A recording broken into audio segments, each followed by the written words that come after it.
Hey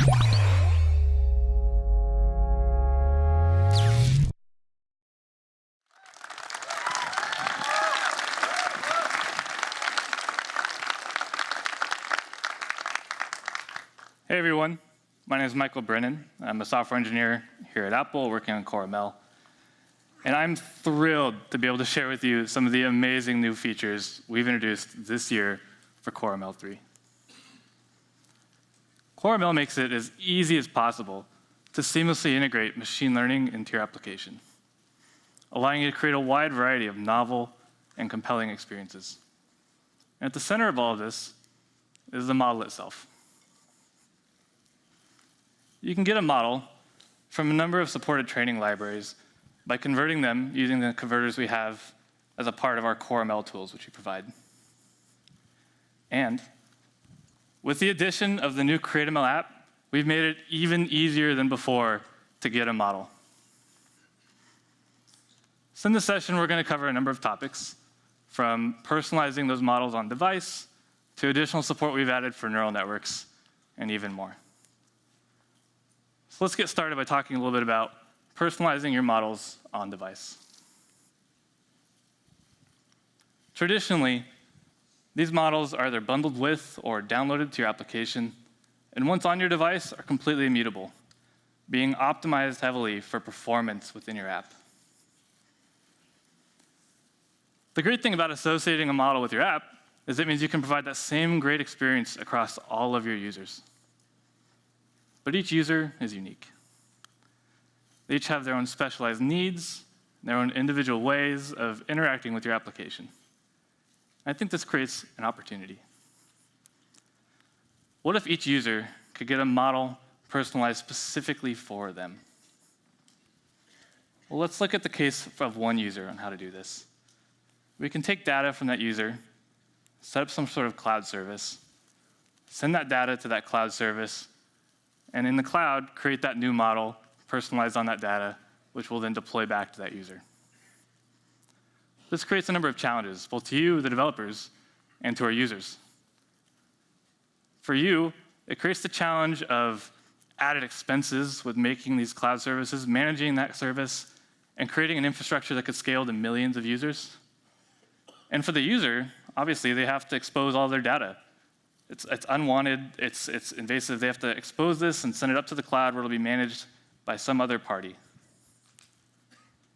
On CoreML 3, you can do this kind of personalization all on device.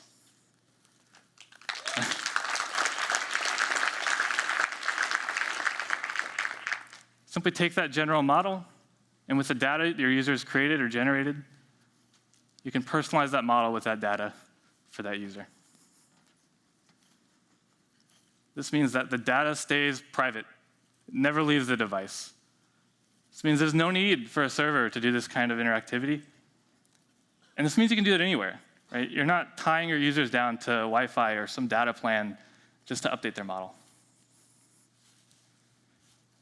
Before we continue, let's look inside one of these models and see what's there today. Currently, your model consists of mostly parameters, things like the weights of the layers, if it's a neural network, for example, and some metadata describing things like licensing and authors, as well as an interface. And this is what your app concerns itself with. It describes how you can interact with this model. Well, in CoreML 3, we've added a new set of parameters to help updating. It describes what parts of the model are updatable and how it's updatable. And we've added a new update interface your app can leverage to make these updates happen. This means that all the functionality is accessed directly through that interface. We encapsulate away a lot of those heavy details, and it's all contained within that one model file. So just like when making a prediction, we supply a set of inputs and you get a corresponding set of outputs, making an update is easy. You just supply a set of training examples, and you'll get out a new variant of that model that was fit or fine-tuned to that data. For CoreML 3, we support making updatable models of nearest neighbor classifiers, as well as neural networks, and we can support embedding an updatable model within your pipeline, meaning your pipelines are updatable too. And with that, I think we should see this in action. So I'd like to hand it over to my colleague, Anil Kati. Anil?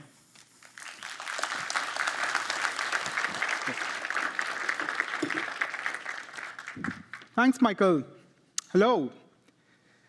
Today, I'll show how I built an experience that was customized for my users using model personalization. For this, I have an app that helps teachers grade students' homework. I added a cool new feature to this app using model personalization. But before we talk about the feature, let's see what the app does first. Let me switch over to the demo screen.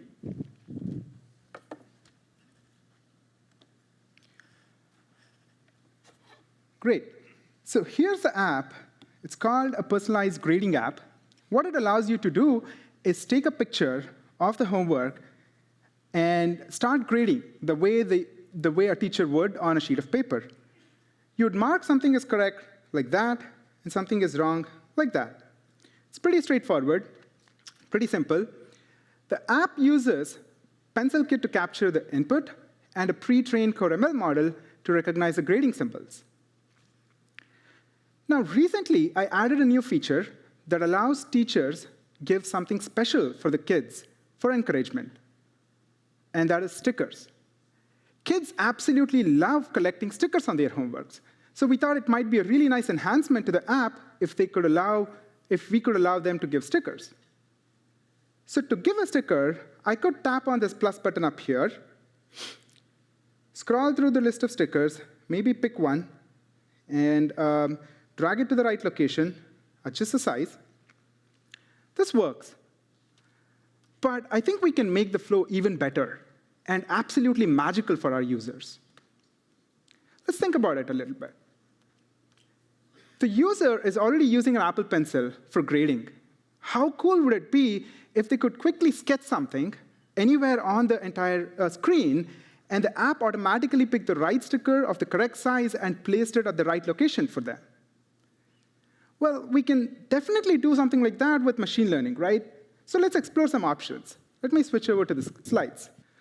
Well, some of you who have already worked on CoreML might be thinking, well, we could actually pre-train a model that can recognize stickers and ship it as part of the app.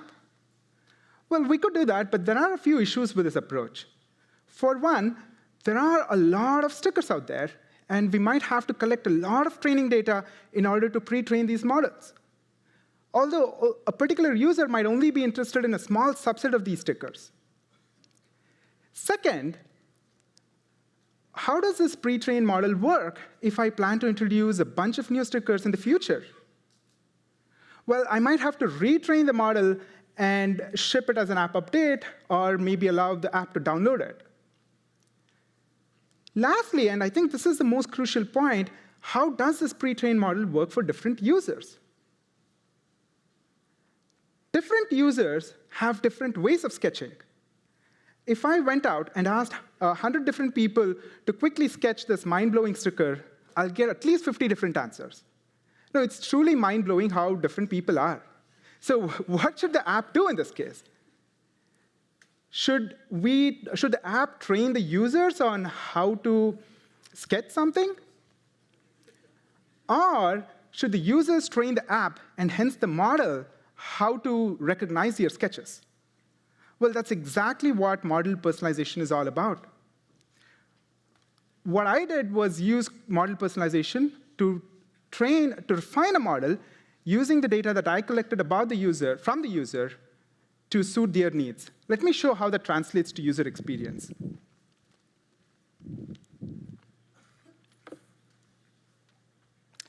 I'll switch back to the demo screen to continue my grading.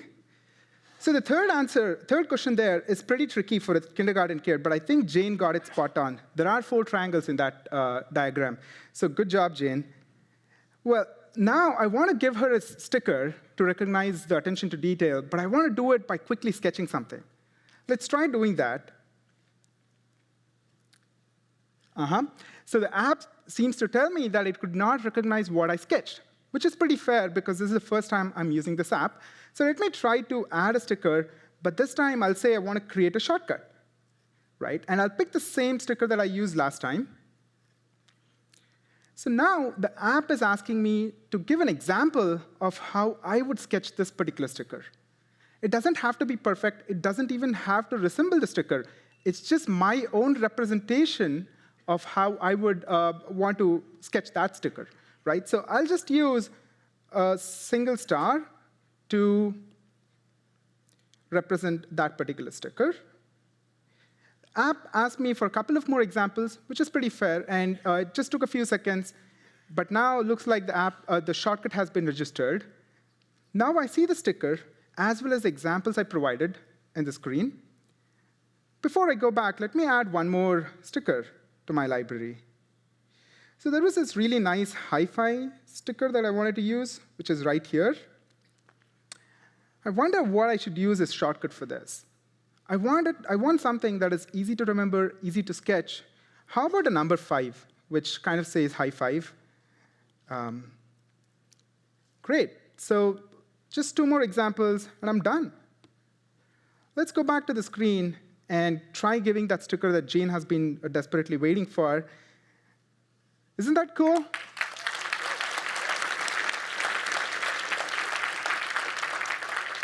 I'm so glad I didn't have to go through the sticker picker and move the sticker around and all those mess. Great. For the next one, yeah, that's right as well. So let me give another small star there. Super happy with the way the app behaved, so a big high five at the top. How about that?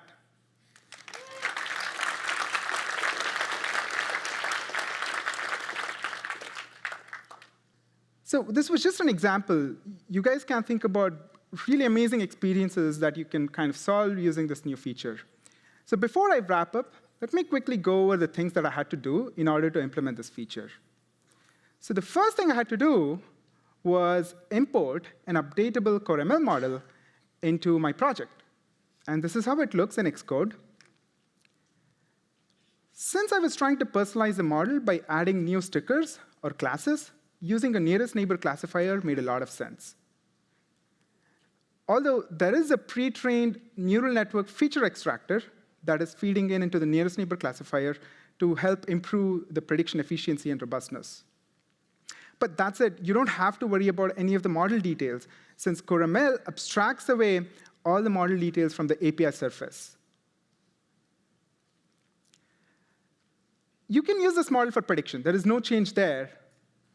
In Xcode, you'll see the prediction inputs and outputs like before. But what's new this year is an update section.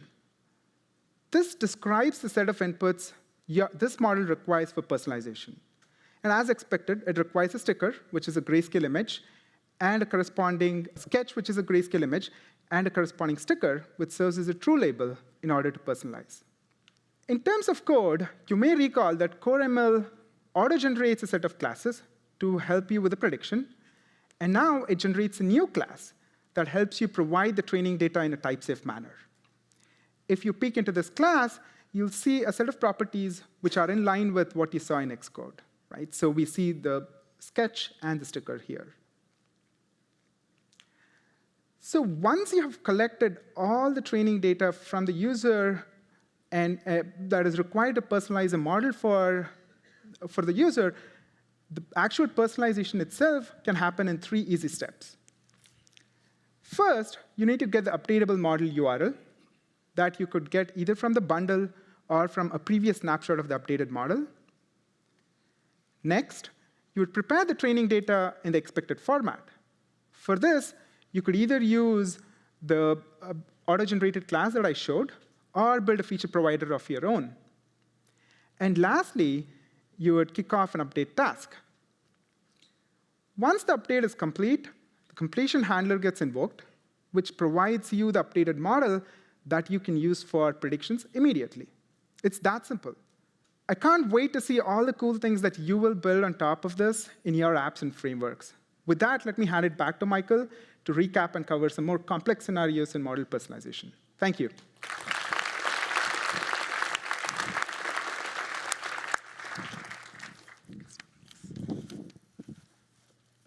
All right, thanks, Anil. So just to recap, Anil just showed us we took our base model and we tried to make a personal experience out of that by supplying some drawings, which were just beautiful, to our model and seeing what we got as an output. Initially, we didn't get much.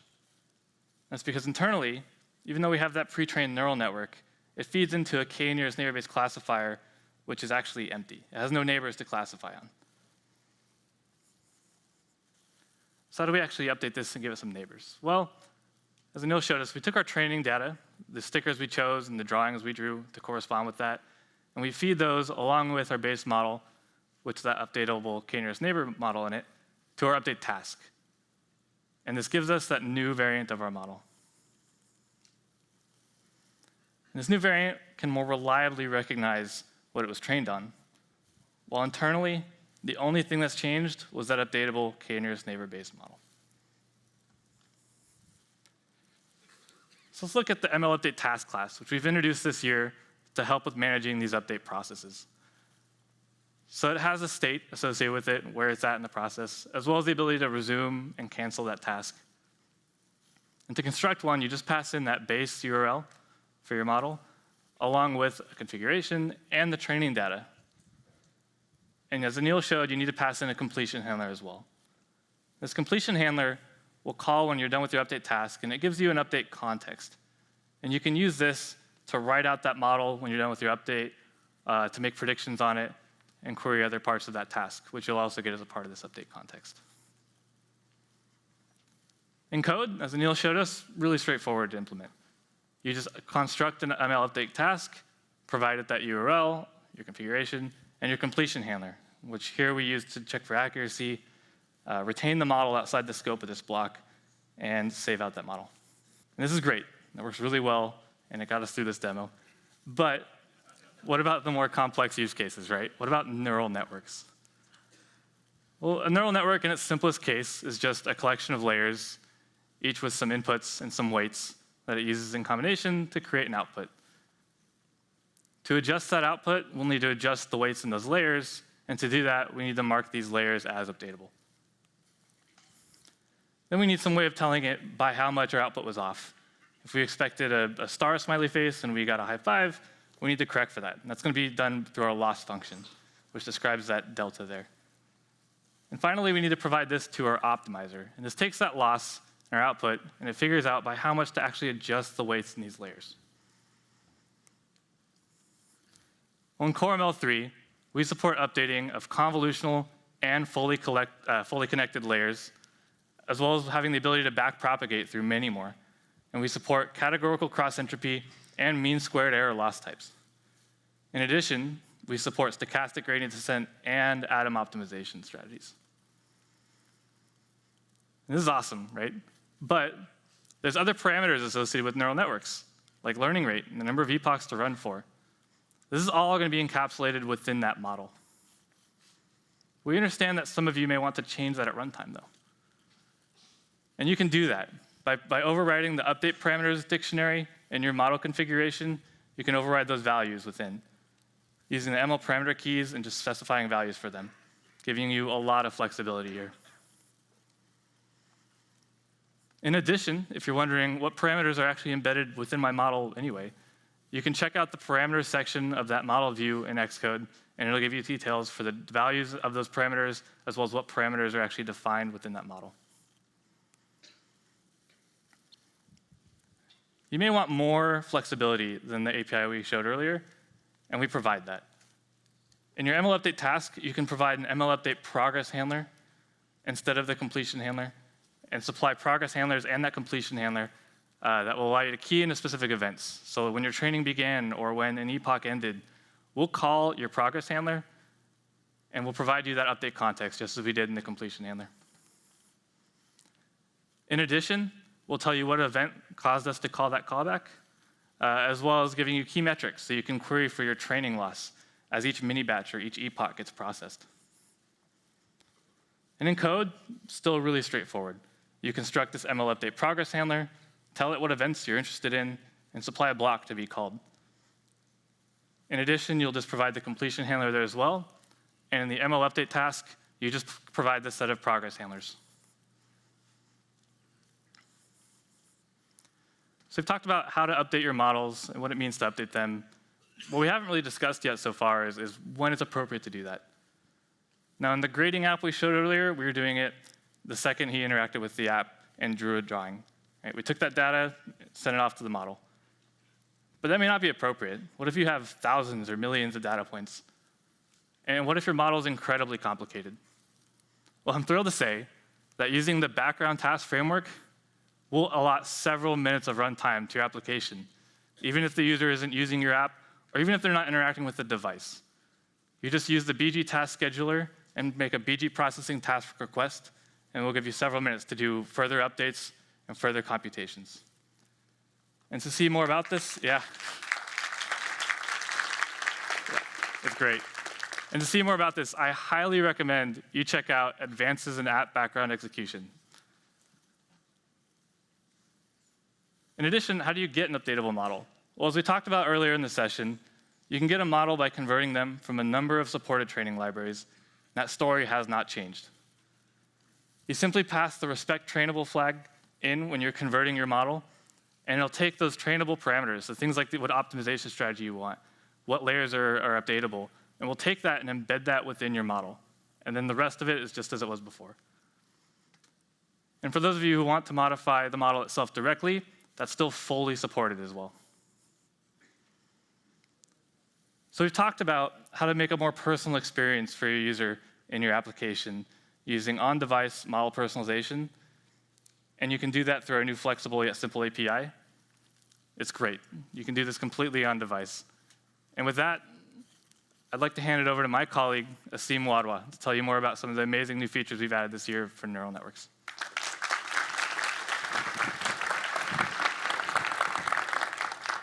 Okay.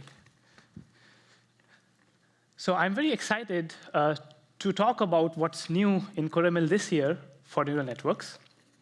But before we jump into that, I do want to spend a few minutes talking about neural networks in general.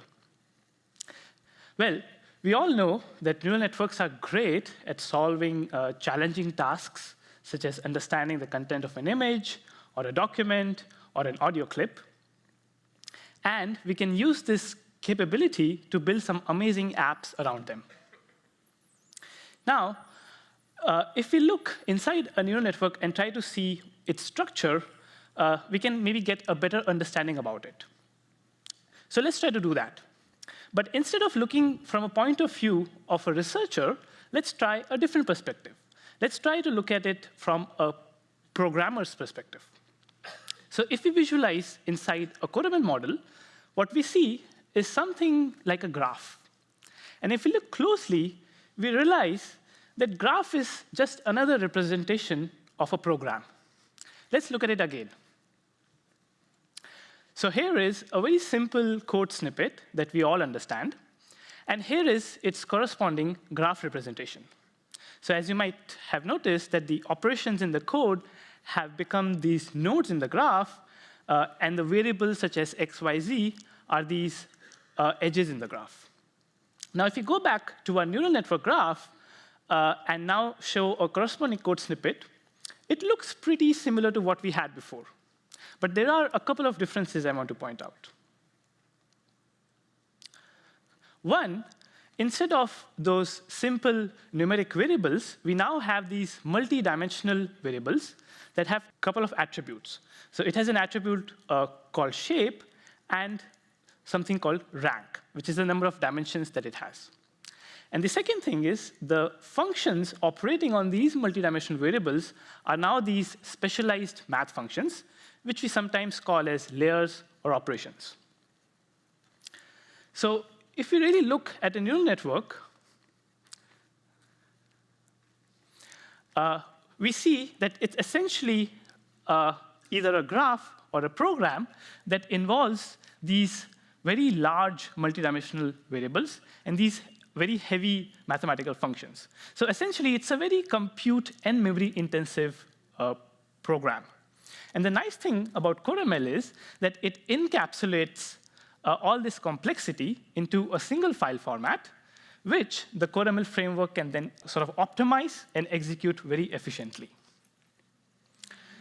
So if we go back last year and see what we had in CoreML 2, well, we could easily represent straight-line code using acyclic graphs. And we had about 40 different layer types, using which we could represent most of the common convolutional and recurrent architectures. So what's new this year? Well, as you might have noticed with my analogy to program, we all know that code can be much more complex than simple straight-line code, right? For instance, it's quite common to use a control flow like a branch, as shown in the code snippet here. And now, in CoreML 3, what's new is that we can represent the same concept of a branch within the neural network specification.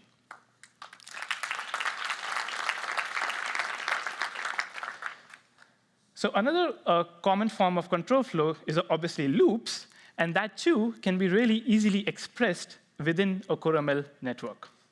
Moving on to another complex feature of code, something we do often when we are writing very dynamic code is allocate memory at runtime. As shown in this code snippet, we are allocating a memory that depends on the input to the program, so it can change at runtime.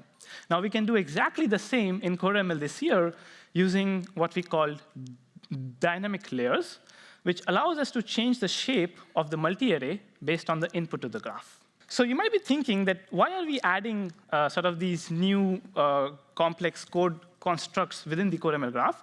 And the answer is simple, because neural network research is actively exploring these ideas to make even more powerful neural networks.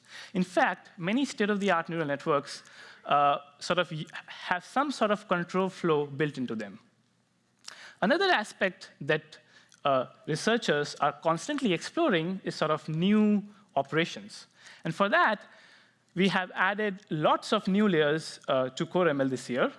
Not only have we made the existing layers more generic, but we have added lots of new basic mathematical operations.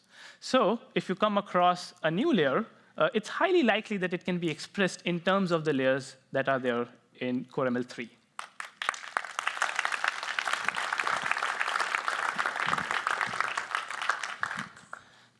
So with all these features of control flow, dynamic behavior, and new layers, the CoreML model has become much more expressive than before. And the great part of it is that most of the popular architectures out there can now be easily expressed in the CoreML format. So as you can see on this slide, we have listed a few of those. And the ones highlighted have really come in the last few months, and they're really pushing the boundaries of machine learning research. And now you can easily express them in CoreML and integrate them in your apps.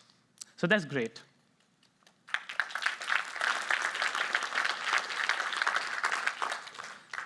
So now you might be wondering that how do I make use of these new features within a CoreML model? Well, the answer is same as it was last year. There are two options to build a CoreML model. One, since CoreML is an open source protobuf specification, we can always specify a model programmatically using any programming language of our choice. So that option is always available to us. But in the majority of the cases, we like to use converters that can automatically do that for us by translating a graph from a different representation into the CoreML representation. So let's look at both of these approaches a little bit in detail. So here I'm showing a simple neural network and how it can be easily expressed using CoreML tools, which is a simple Python wrapper around the protobuf specification. I personally like this approach, especially when I'm converting a model whose architecture I understand well, and if I have the pre-trained weights available to me in a nice data structures such as NumPy arrays. Having said that, neural networks are often much more complex, and we are better off using converters. And we have a few of them. So we have a few converters available on GitHub, using which you can target most of the machine learning frameworks out there. And the great news is that with the backing of CoreML 3 specification, all these converters are getting updated and much more robust. So for some of you who have used our converters in the past, you might have come across some error messages like this, like maybe it's complaining about a missing layer or a missing attribute in a layer. Now, all of this will go away as the converters are updated and they make full use of the CoreML 3 specification.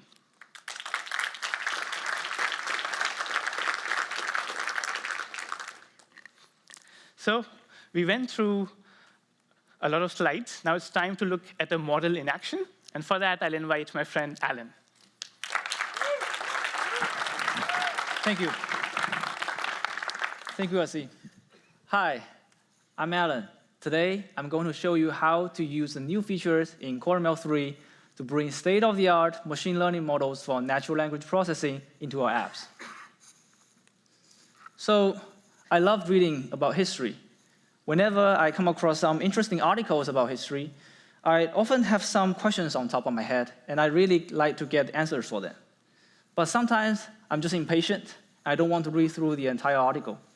So wouldn't it be nice if I can build an app that can scan through the document and then get the answers for me?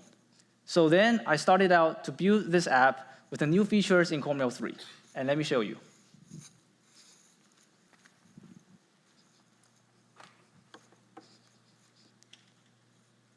OK, so here's my app. As you can see, it shows an article about the history of a company called Next. So as you can see, this is a long article, and I certainly don't have time to go through it. And I have some questions about it. So let me just ask this app.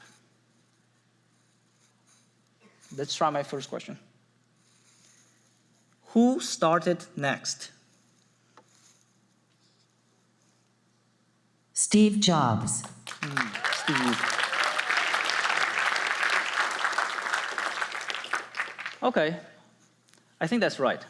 And let me try another one. Where was the main office located? Redwood City, California. It's quite nearby. Now, I also have a question that I'm very interested in. Let me try that. How much were engineers paid? $75,000 or $50,000. Interesting.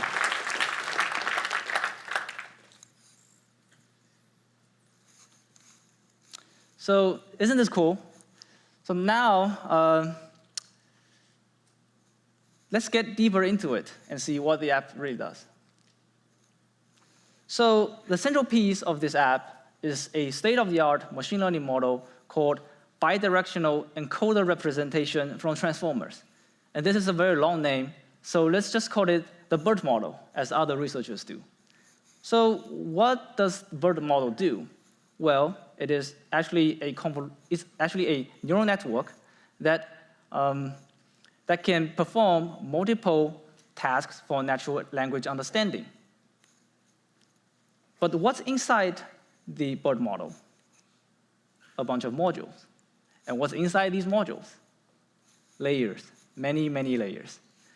So you can see it's rather complicated, but with the new features and tools in CoreML 3, I can easily bring this model into my app. But first, the question is, how do I get a model? Well, you can get a model on our model gallery website. Or you can, if you like, you can train a model and then convert it. For example, the other night, I trained my BERT model with TensorFlow. And here is the screenshot of my workspace.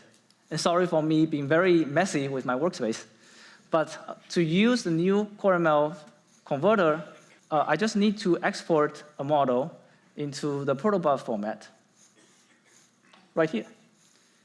And after that, all I need to do is to type 3 lines of Python code. Import TF CoreML converter, call the convert function, and then save out as the ML model. So as you can see, it's rather easy to bring a model into the app. But to use the app for question and answering, there are a few more steps, and I'd like to explain a little further. So to use the Q&A model, I need to prepare a question and a paragraph, and then separate them as word tokens. What the model will predict is the location of the answer that's in the paragraph.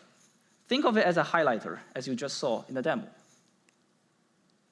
So from there, I can start building up my app. The model itself does not make the app. And in addition to that, I also utilize many features from other frameworks that make this app. For example, I use the speech-text API from Speech Framework to translate my voice into text. I use natural language APIs to help me build the tokenizer. And finally, I use the text-to-speech API from the AV Foundation to play out the audio of an answer. So all these components utilizes machine learning on device so that to use this app, no internet access is required. Thank you. Just think about how much more possibility of new ideas and new user experience you can bring into our app. That's all. Thank you.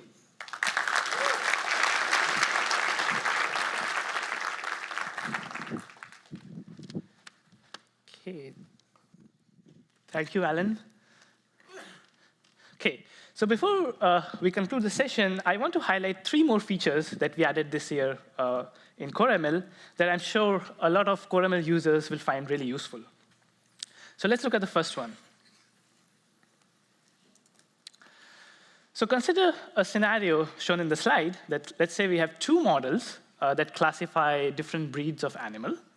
And if you look inside, both these models are pipeline models that share a common feature extractor. Now, this happens quite often. It's quite common to train a deep neural network to give features, and those features can be fed to different neural networks. So as shown in the slide, we note that we are using multiple copies of the same model within these 2 pipelines. Now, this is clearly not efficient. To get rid of this inefficiency, we are launching a new model type called linked model, as shown here. So as you see, the idea is quite simple. A linked model is simply a reference to a model sitting at disk. And this really makes it easy to share a model across different models. Another way I like to think about linked model is it behaves like linking to a dynamic library. And it has only a couple of parameters. One, the name of the model that it's linking to, and a search path. So this would be very useful for when we are using updatable models or pipelines. Let's look at the next feature. Let's say you have a CoreML model that takes an image as an input. Now, as of now, CoreML expects the image to be in the form of a CV pixel buffer. But what happens if your image is coming from a different source and it's in a different format? Now, in most of the cases, you could use the Vision framework. So you can invoke CoreML via the VN-CoreML request class. And this has the advantage that Vision can handle many different formats of images for us. And they can also do pre-processing like image scaling and cropping, etc. In some cases, though, we might have to call the CoreML API directly. For instance, when we are trying to invoke the update APIs. For such cases, we have launched a couple of new initializer methods, as shown on the slide. So now we can directly get an image from a URL or a CG image.